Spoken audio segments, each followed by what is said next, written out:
الحمد لله الذي كفى وسلام على عباده الذين اصطفى أما بعد فأعوذ بالله من الشيطان الرجيم بسم الله الرحمن الرحيم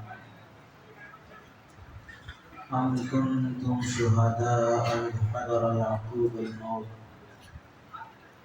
إذ قال لبنيه ما تعبدون من بعدي قالوا نعبد إلهك وإله آبائك إبراهيم وإسماعيل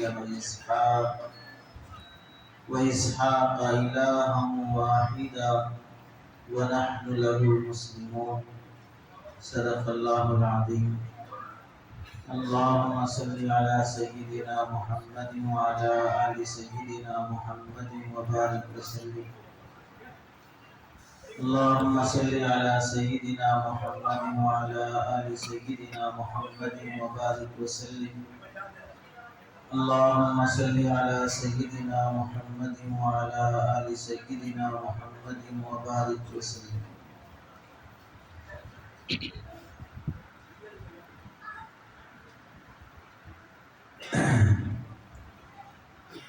معزز علماء اکرام، عزیز ساتھیوں، بزرگوں اور دوستوں، آج کی اس نشست میں آپ حضرات کے سامنے دو باتیں بیان کرنی ہیں۔ پہلی بات یہ ذکر کرنی ہے کہ اللہ تعالیٰ نے ہم لوگوں کو پوری دنیا کے انسانوں میں ایک ایسی نعمت دی ہے جس نعمت کی وجہ سے ہی ہم مسلمان کہلاتے ہیں، جنت کی امید اور دعائیں مانگتے ہیں۔ دوسری بات یہ عرض کرنی ہے، اس نعمت کو چھیننے اور چرانے کی، ختم کرنے کی جو کوششیں چل رہی ہیں، اس سلسلے میں ہماری غفلت اور ذمہ داری کیا ہے؟ تو پہلی بات یہ ہے، ہم مسلمان کہلاتے ہیں، اللہ نے ماں پیٹ سے بغیر کسی تکلیف کے مسلمانوں کے گھرانوں میں پیدا کیا ہے۔ ہم نے صرف سنا ہے، پڑھا ہے کہ حضرت بلال رضی اللہ تعالیٰ عنہ کو یہی کلمہ جو ہم پڑھ رہے ہیں، یہ کلمہ پڑھنے کی وجہ سے مکے کی گلیوں میں انہیں سخت تکلیفیں دی گئی۔ ہم نے وہ تکلیفیں جھیلی نہیں ہیں، ہم نے صرف سنا ہے کہ حضرت سمیہ رضی اللہ تعالیٰ عنہ کو یہی کلمہ جو ہم پڑھ رہے ہیں، یہ کلمہ پڑھنے کی وجہ سے ان کے جسم کے دو ٹکڑے کر دیے گئے۔ ہم نے صرف سنا ہے کہ حضرت خباب اور حضرت خبیب رضی اللہ تعالیٰ عنہما کو یہی کلمہ جو ہم پڑھ رہے ہیں، پڑھنے کی وجہ سے آگ کے انگاروں پہ انہیں لٹایا جاتا تھا۔ ہم نے کبھی وہ تکلیف جھیلی نہیں ہے۔ ہم نے صرف سنا ہے کہ حضرت ذوالنیرہ رضی اللہ تعالیٰ عنہ کو یہی کلمہ جو ہم پڑھ رہے ہیں، پڑھنے کی وجہ سے ظالم کافر مرد عورت کو تین دن تک مارا کرتے تھے، بھوک اور پیاس سے تڑپایا کرتے تھے، اس کے باوجود بھی وہ کلمہ چھوڑنے تیار نہیں ہوئے، جان دینے راضی ہو گئے، کلمہ دینے راضی نہیں ہوئے۔ ہم نے سنا ہے، وہ تکلیف ہم نے جھیلی نہیں۔ ہم نے صرف سنا ہے عبداللہ بن ذوالبجادین رضی اللہ تعالیٰ عنہ کو ان کے گھر والوں نے کلمہ پڑھنے پر کنوارا 14-15 سال کا بچہ ہے پھر بھی گھر سے ننگا کر کے نکال دیا، جسم پہ کوئی کپڑا بھی نہیں چھوڑا۔ ماں نے رحم کر کے چادر دی، 2 ٹکڑے کر کے اسے پہن کے نبی کی مجلس میں آئے تو اللہ کے نبی علیہ السلام سے شہادت کی دعا مانگنے لگے۔ اور ایک جنگ میں وہ بخار سے انتقال ہو گئے. اللہ کے نبی نے ان کو غسل دیا، قبر میں اتارا. ان کے جنازے کو دیکھ کر حضرت ابو بکر و عمر رضی اللہ تعالیٰ عنہ نے دعا مانگی، کاش اس کی جگہ ہمارا جنازہ ہوتا.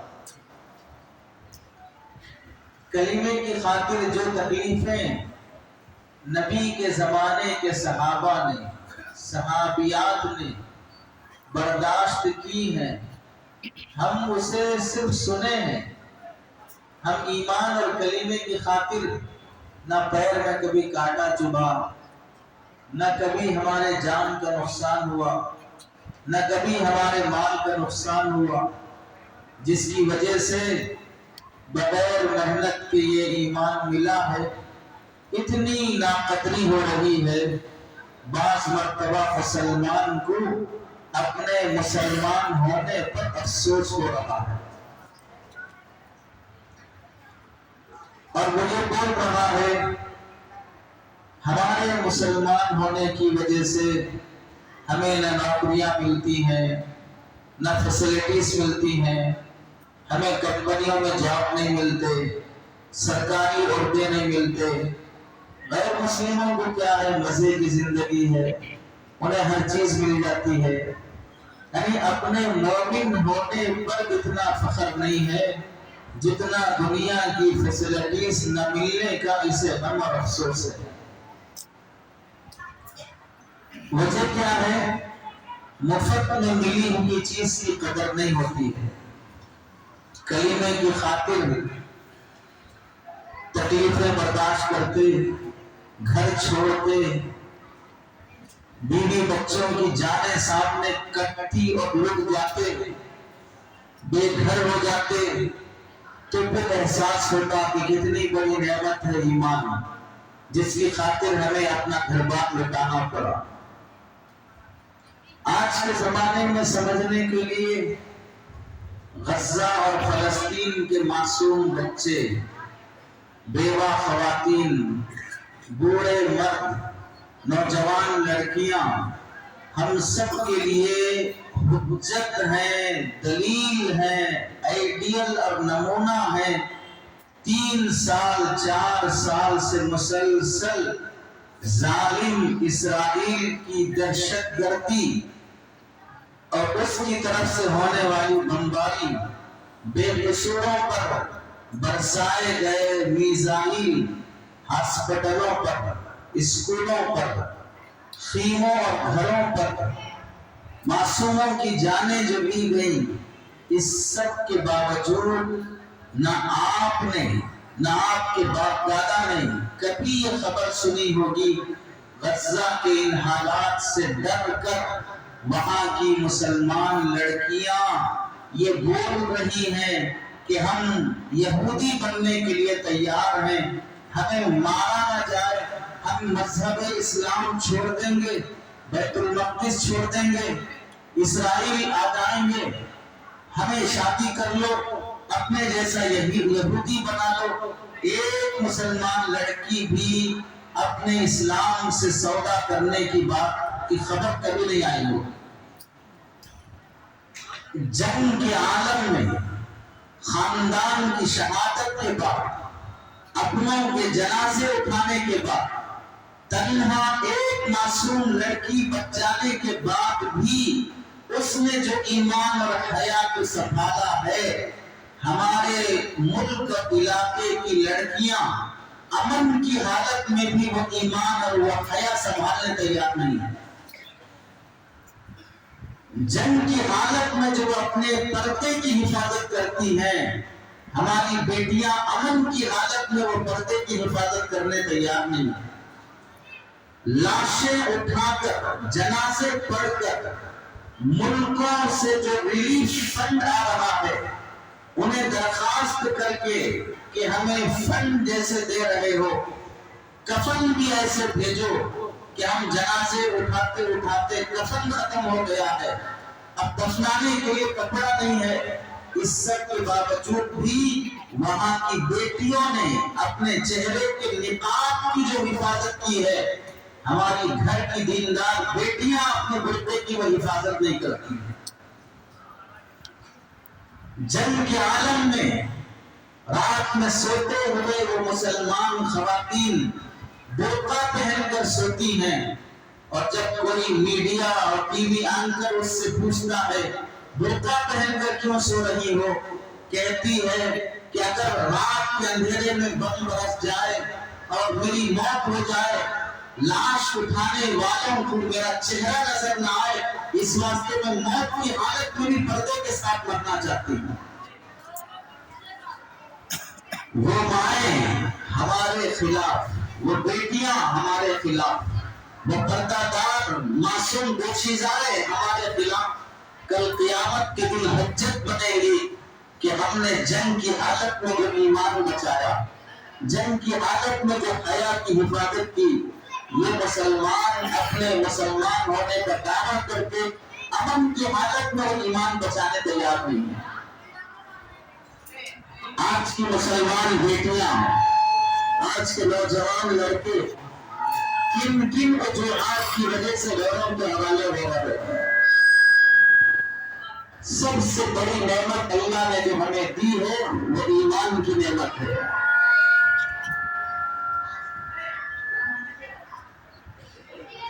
ہم میں سے کچھ آدمی یہ پسند کرے گا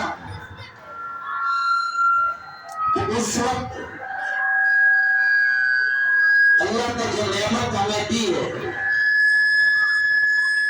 چاہے غریبی ہو، بیماری ہو، پریشانی ہو، جس حالت میں بھی ہے ایمان کے ساتھ ہیں، کیا کوئی یہ پسند کرے گا کہ ہماری بیماری، غریبی، پریشانی سب لے لی جائے، ہمارا نعوذ باللہ سوغیر اللہ کی پناہ ہمارا ایمان بھی لے لیا جائے، اور اگر اس کے بدلے میں دنیا کی حکومت دے دی جائے؟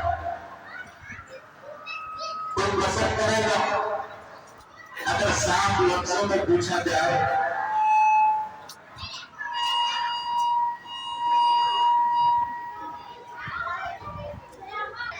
صاف لفظوں میں پوچھا جائے، ہم میں سے کوئی آدمی یہ پسند کرتا ہے کہ جو اللہ نے مجھے ظاہری باطنی جو بھی حالت دی ہے وہ واپس لے کر اس وقت کا پرائم منسٹر جس حالت کے ساتھ ہے وہ مجھے مل جائے؟ یعنی اگر اور صاف بولا جائے، ہم میں سے کون کون لوگ مودی بننا چاہتے ہیں، کون کون لوگ یوگی بننا چاہتے ہیں؟ سلطنت ہے، کرسی ہے، عہدہ ہے، لیکن کفر کے ساتھ ہے۔ سلطنت نہیں ہے، عہدہ نہیں ہے، اور کوئی کرسی نہیں ہے، لیکن ایمان کے ساتھ ہے۔ تو کون آدمی یہ چاہتا ہے کہ ایمان کے ساتھ ساری مصیبتیں لے لی جائیں، کفر کے ساتھ ساری راحتیں دے دی جائیں؟ سب سے بڑی نعمت اللہ نے ہمیں ایمان کی دے رکھی ہے، جس کی وجہ سے ہم غیر مسلم، عیسائی، یہودی، جین، سکھ سب سے ہم ممتاز ہیں کہ ہم ایک اللہ کے ماننے والے ہیں۔ اس ایمان کی حفاظت، اس کی قدر اور ایمان ہاتھ سے چلے جانے کے سلسلے میں ڈرتے رہنا، کہیں اللہ جو ایمان بغیر محنت کے دیا ہے ایسے ہی بغیر محنت کے وہ ہاتھوں سے نکل جائے اور چلا جائے، یہ ڈر ہمیشہ لگا رہنا چاہیے۔ اس کو سبق کے طور پر ہم دیکھیں، جتنے نبی گزرے ہیں، آپ کو معلوم ہے اللہ کے بعد اگر نبیوں میں کسی کا، انسانوں میں کسی کا مقام ہے تو کس کا ہے؟ انبیاء کا مقام ہے۔ انسانوں میں اگر کسی کا مقام ہے تو انبیاء کا مقام ہے۔ اللہ کے بعد وہی انبیاء درجہ رکھتے ہیں۔ ایک نبی کی خوبی یہ ہوتی ہے، ایک بار اللہ اگر کسی کو نبی بنا دے پھر وہ نبوت کی نعمت کبھی واپس نہیں لیتے۔ جوانی ملنے کے بعد پھر واپس لی جاتی ہے، بوڑھے ہو جاتے ہیں۔ صحت ملنے کے بعد واپس لیتے ہیں، بیمار ہو جاتے ہیں۔ دولت ملنے کے بعد واپس لیتے ہیں، غریب ہو جاتے ہیں۔ ہر نعمت دینے کے بعد اللہ واپس لیتے ہیں، عقل دینے کے بعد پھر واپس لیتے ہیں، بڑھاپے میں ہولے ہولے باتیں کرنے لگتے ہیں۔ یہ سب چیزیں دلیل ہیں کہ نعمت ہمیشہ رہنے والی نہیں ہے، واپس لی جاتی ہے۔ لیکن ایک نعمت نبوت اللہ جب کسی کو دے دیتے ہیں تو پھر کبھی واپس نہیں لیتے۔ لیکن اس کے باوجود بھی نبیوں کا عالم یہ ہے، اللہ کی بارگاہ میں دعا کر رہے ہیں، اے اللہ مجھے اور میری نسل کو کافر ہونے سے بچا لے۔ پہلی مثال نبیوں میں جلیل القدر نبی حضرت ابراہیم علیہ السلام، کافر بت پرست بت بنانے والے باپ کے گھر میں پیدا ہوئے۔ حضرت ابراہیم علیہ السلام کو اللہ نے نبی بنایا تو وہ ابراہیم علیہ السلام اللہ سے دعا کرتے ہیں، وَجْنُبْنِي وَبَنِيَّ أَن نَعْبُدَ الْأَصْنَامَ، اے اللہ مجھے بچا لے، میری اولاد کو بچا لے کہ ہم بتوں کی عبادت کریں، ہمیں کافر ہونے سے بچا لے۔ آپ غور کریں، نبی بن گئے تو کبھی نبوت واپس نہیں ہوگی، اور نبی کے لیے مومن ہونا ضروری ہے، کافر کو نبوت نہیں ملتی ہے۔ جب نبوت پکی ہے تو ایمان بھی پکا ہے، کسی نبی کا ایمان واپس نہیں لیا جاتا۔ اس کے باوجود بھی نبی کو اپنے اور اپنی اولاد کے بارے میں ڈر ہے، اور اللہ سے مانگتے ہیں اللہ مجھے اور میری اولاد کو کافر ہونے سے بچا لے۔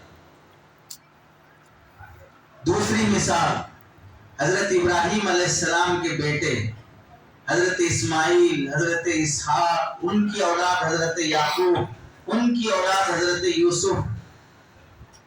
یہ حضرت یعقوب علیہ السلام جب بڑھاپے کی عمر میں دنیا سے جانے کا وقت آیا، اپنے بیٹوں کو جمع کر کے پوچھ رہے ہیں، اور اس بیٹے اور باپ کی گفتگو کو اللہ قرآن میں ذکر کرتے ہیں اور پوری امت کو سناتے ہیں۔ ام کنتم شہداء اذ حضر یعقوب الموت، کیا تمہیں معلوم ہے، تمہیں یاد ہے، تم موجود تھے وہ وقت جب حضرت یعقوب کو موت آئی اور وفات کا ٹائم آیا، تو کیا کیا حضرت یعقوب نے؟ اذ قال لبنیہ ما تعبدون من بعدی، حضرت یعقوب نے اپنے بچوں سے پوچھا کہ میرے بچوں، میرے دنیا سے جانے کے بعد تم اپنا رشتہ کس سے جوڑ کر رکھو گے، کس خدا کی عبادت کرو گے؟ قالوا نعبد الہک و الہ آبائک ابراہیم و اسماعیل و اسحاق الہا واحدا ونحن له مسلمون۔ بچوں نے گواہی دی، آپ کے اور آپ کے والد حضرت ابراہیم، حضرت اسحاق کے خدا ایک اللہ کی ہم عبادت کریں گے، اسی کی ہم فرما برداری کریں گے۔ یہاں رک کر غور کرو، ابراہیم علیہ السلام نبی ہیں، بڑے جلیل القدر نبی ہیں۔ ہمارے دین محمدی میں بھی بہت سے کام حضرت ابراہیم کے صدقے ملا ہے۔ حج کے جتنے کام ہیں سب کس نے کیے؟ ابراہیم علیہ السلام کے ہیں۔